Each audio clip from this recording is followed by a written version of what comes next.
continuación, si hablamos de seguridad, también hablamos de evacuación para cualquier incidencia que pueda suscitarse en el tren. Para ello tenemos justamente al Instituto Nacional de Defensa Civil y vamos a invitar justamente aquí al escenario al arquitecto Fischer Roger Felices Arana, a quien vamos a recibir también con fuertes aplausos.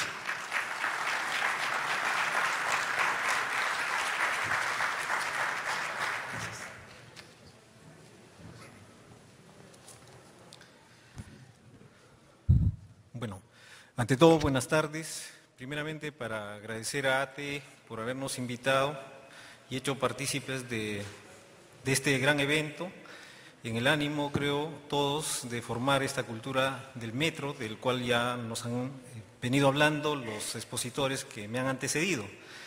Esto de formar una cultura del metro es importante en la medida que también nosotros como institución y aquí en el Perú, por ser una infraestructura nueva el metro, definitivamente no exhibimos la experiencia que sí los expositores que vienen de otros países nos las están mostrando. Evidentemente, pero sí, lo que tenemos nosotros es una experiencia en algunos procedimientos establecidos por el Instituto desde el año 2000 a efectos de verificar condiciones de seguridad, normalmente en infraestructura. Por tanto, es importante también hacer algunas determinaciones respecto a la seguridad que tocamos como defensa civil. La seguridad, por ejemplo, creo que el idioma inglés es quien define de manera más precisa el término de seguridad porque habla de dos tipos de seguridades, ¿no? El security, que es una seguridad contra robos, asaltos, vandalismos, este tipo de eventos, y el safety, que es una seguridad en salvaguarda de la vida.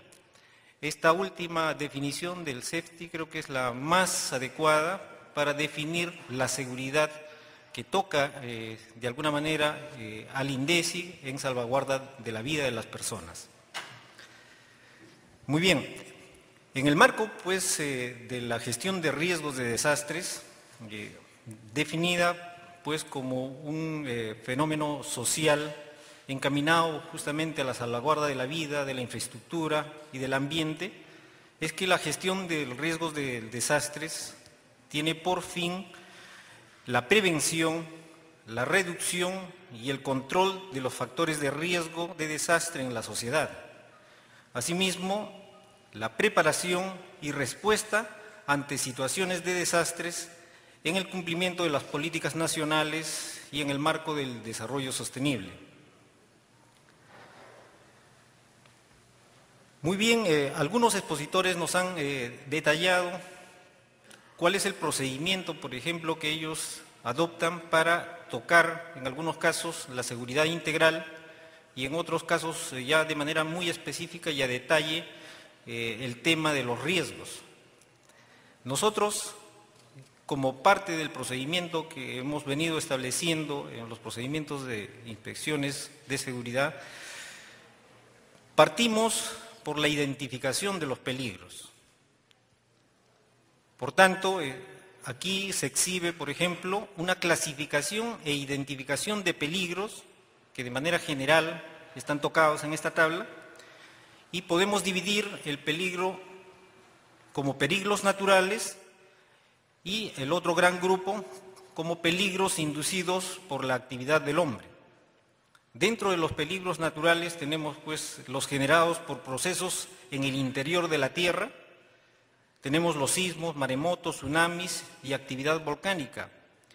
Uno de los peligros a los cuales cualquier tipo de infraestructura que esté en nuestro territorio pues va a ser pasible, por ejemplo, de poder ser afectado por el peligro del sismo.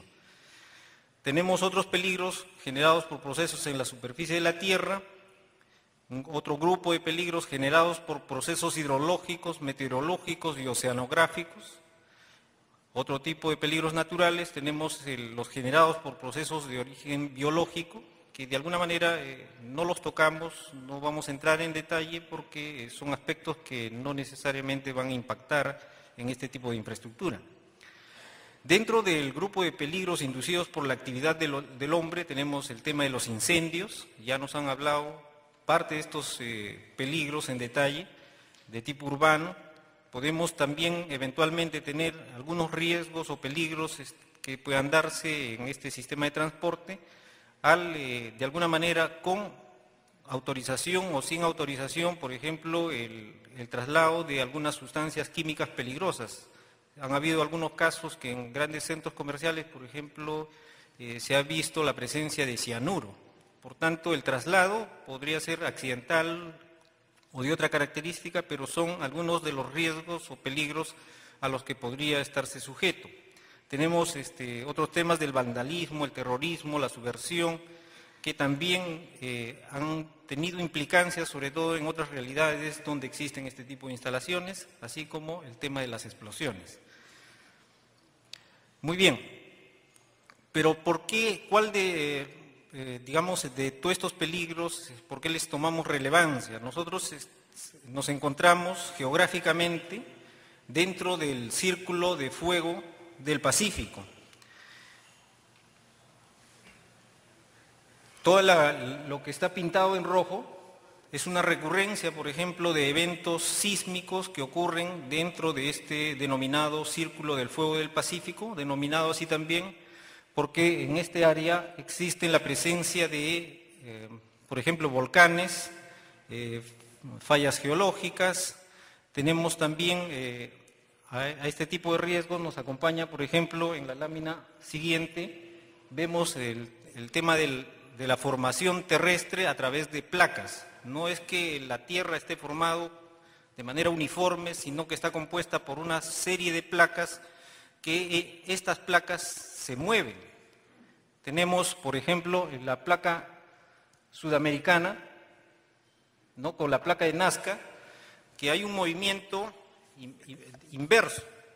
Por tanto, aproximadamente indican los científicos que ese movimiento es en el orden de los 10 centímetros, ¿no?, anuales, lo que de alguna manera en esa fricción va generando sismos constantes en todo este círculo del fuego del Pacífico. En el tema de las placas hay un fenómeno que le llaman subducción. En la lámina debajo está mostrada, la placa de Nazca está debajo de la placa sudamericana y esto es lo que va generando constantemente el registro de sismos. Tenemos un video para ilustrar un poquito cómo es que, o cuáles serían la denominación de este evento y qué consecuencias podrían causar. Martes, 17 de enero, 5:45 de la madrugada. El conductor de autobús Yoshio Fukumoto se encuentra a unos 15 kilómetros del centro de Kobe. Solo quedan 3 personas a bordo. Conduce por la autovía de Hanshin, una carretera elevada de 40 kilómetros de largo que atraviesa Kobe. Se ha construido a prueba de terremotos, pero al igual que el resto de la ciudad, nunca se ha puesto a prueba. Pero entonces, tras casi 6 horas de inactividad, la superficie bajo el canal de Akashi vuelve a temblar y dispara los sensores del Observatorio Sísmico de Osaka. Esta vez es más que un simple temblor.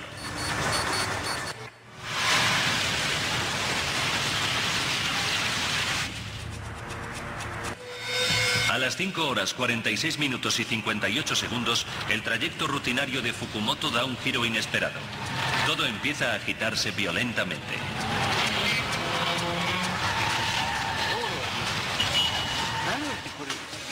La autovía empezó a oscilar. Había visto cosas parecidas en el cine, pero nunca en la vida real. Era como conducir entre olas. No podía ver bien, ni me podía concentrar, porque todos... Muy bien, este tipo de eventos definitivamente podrían generar muchos riesgos y consecuencias. Esto es el sismo de Kobe en 1995 y lógicamente es uno de los grandes riesgos a los que estamos sujetos por estar dentro del círculo de fuego del Pacífico. Luego tenemos otro tipo de peligros que también ya nos han relatado, por ejemplo, como indicábamos, hechos de violencia que terminan con vandalismo, incendios de vagones. Este tipo de eventos definitivamente también son parte de los peligros. También hemos visto y que nos han relatado incendios, ¿no?, a bordo de algunos trenes producidos por algunas fallas de tipo eléctrico, choques, colisiones entre trenes, lo que de alguna manera en conjunto lógicamente genera pues una serie de riesgos a los que pueden estar sujetos y que de alguna manera, por ejemplo en el caso de la fotografía que muestra una estación, Príncipe de Gales, tras un choque de trenes cuando se inicia un proceso de evacuación. Tenemos aquí la foto que muestra también una evacuación de una céntrica estación de tren en París, cuando existe, por ejemplo, el tema de amenazas por bomba u otras, ¿no? Y también en algunas de las exposiciones que nos han precedido nos han mostrado alguna nueva tecnología respecto a los vagones que nos indican, por ejemplo, las partes delanteras y posteriores de trenes que podrían tener estos sistemas de evacuación. Adicionalmente a estos peligros que definitivamente los cuales son ocasionados por la naturaleza, donde de alguna manera la participación del hombre es restringida, hay otros aspectos en el uso propio de las infraestructuras donde sí definitivamente tenemos participación directa, por tanto podemos edificar infraestructuras arquitectónicas muy bellas, muy hermosas, pero que eventualmente podrían tener ciertas restricciones y causar algún nivel de riesgo. Por tanto, dentro de los procesos de verificación de estas condiciones de seguridad en defensa civil, lo que se verifica justamente es el cumplimiento de la normatividad preexistente para diversos componentes de la edificación. Esto está normado en nuestro país y de alguna manera existe una ley ya que ha salido sobre la ley de medios de transporte aeroportuarias, terrestres, lacustres, etcétera, para hacer que estos medios de transporte sean accesibles para personas con capacidad limitada. Al respecto, existen algunos ejemplos a nivel internacional, por ejemplo, en cuanto a seguridades en el andén. Voy mostrando de alguna manera algunos videos que podrían eventualmente ser crudos, pero que efectivamente en algunos casos se han ido dando, ¿no? Entonces, yo quisiera un poquito que las personas sensibles un poquito eviten ver, por ejemplo, este video es pequeñito, pero no muestra algún tipo de riesgo en los andenes. Por favor, el video. De seguridad. El instante en que la madre se descuida y ahí ven como el cochecito se desliza por el andén, cae a las vías y es embestido por el tren. El niño no tuvo heridas de gravedad, ya que solo habría sufrido un golpe en la cabeza al impactar contra las vías. Por suerte, lo único que pasó a mejor vida fue el cochecito que terminó destruido. Muy bien, el metro, por ejemplo, en Sevilla, las puertas del andén son unas mamparas de seguridad de aluminio y cristal transparentes que separan el andén de las vías. Algo semejante tenemos en la infraestructura, por ejemplo, del Metropolitano, que se abren de forma sincronizada con las puertas del metro cuando estos llegan a la estación y realizan la parada, y se cierran una vez que los usuarios se encuentren dentro. Esta es una foto de esta estación que de alguna manera ha mitigado, ¿no?, este riesgo de manera contundente. Muy bien, en términos generales, cuando nosotros trabajamos este tema de la inspección de seguridad en defensa civil, justamente con el objeto de la salvaguarda de la vida de las personas, hemos establecido un procedimiento en el cual se evalúan dos aspectos: los aspectos físicos, ¿no?, los cuales también a su vez están divididos en aspectos estructurales y no estructurales, y tenemos otros aspectos también organizacionales que están vinculados justamente al tema de cómo es que no solo los operadores, sino también los usuarios, exista un nivel de organización para las emergencias una capacitación y los cronogramas correspondientes. Dentro de los aspectos físicos se verifican los aspectos estructurales. Todo este procedimiento está vinculado al cumplimiento, básicamente, de la normatividad de seguridad en defensa civil, que viene a ser la normatividad que han aprobado los sectores correspondientes.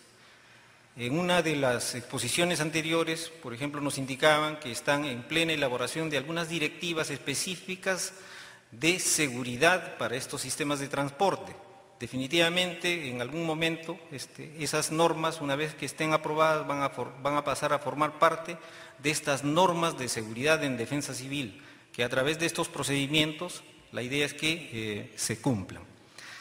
Entonces, en los aspectos estructurales, se hace una verificación de estos aspectos ingenieriles, estructurales, y en los aspectos no estructurales, como toda infraestructura, está compuesto por los elementos arquitectónicos.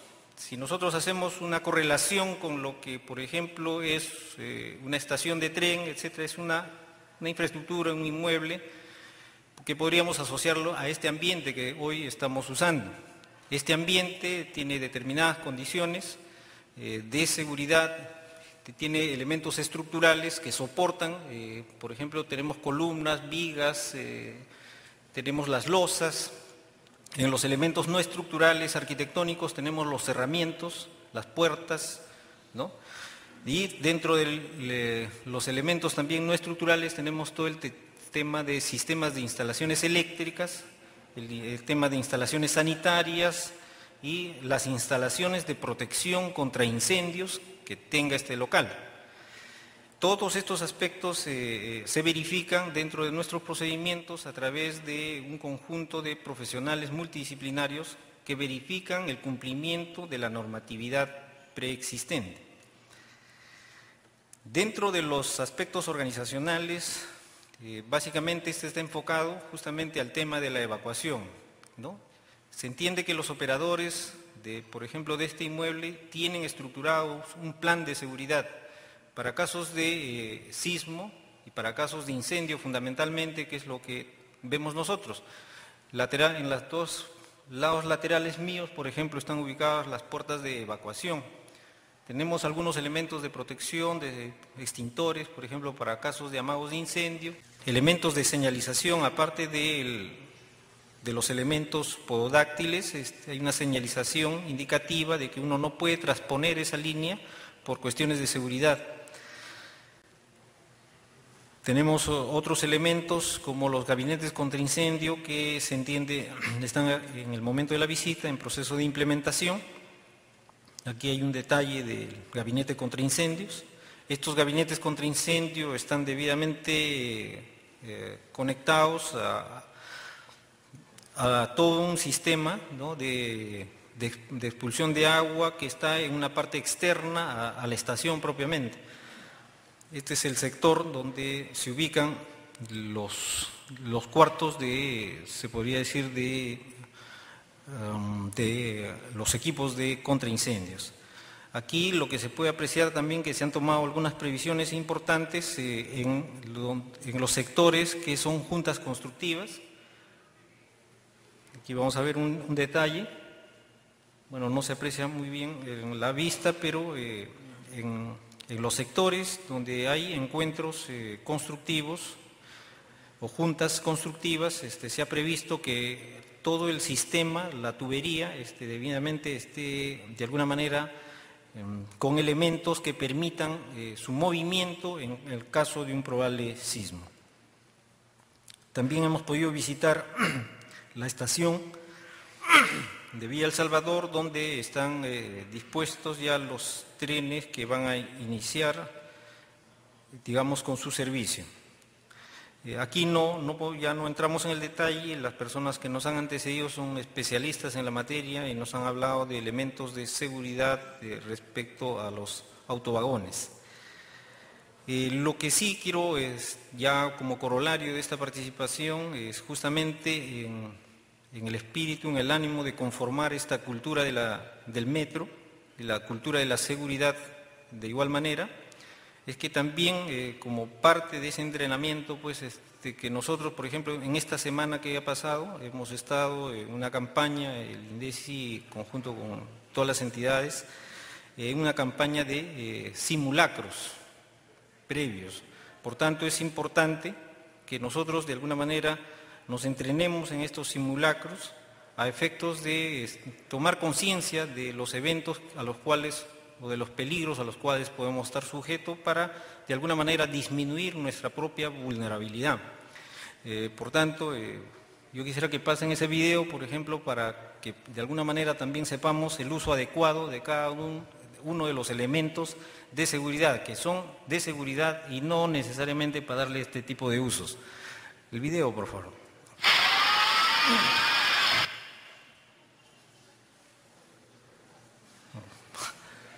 ¿Lo pasaste? Repítelo.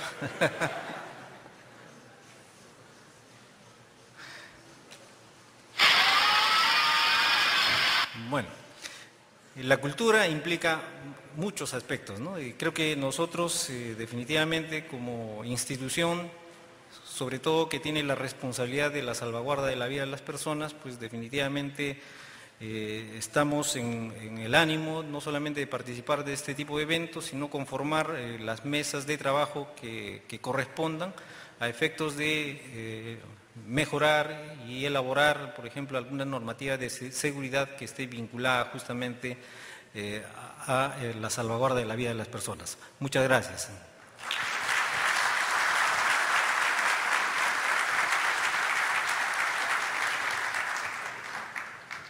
Bueno, muchísimas gracias al arquitecto Fischer Roger Felices Arana.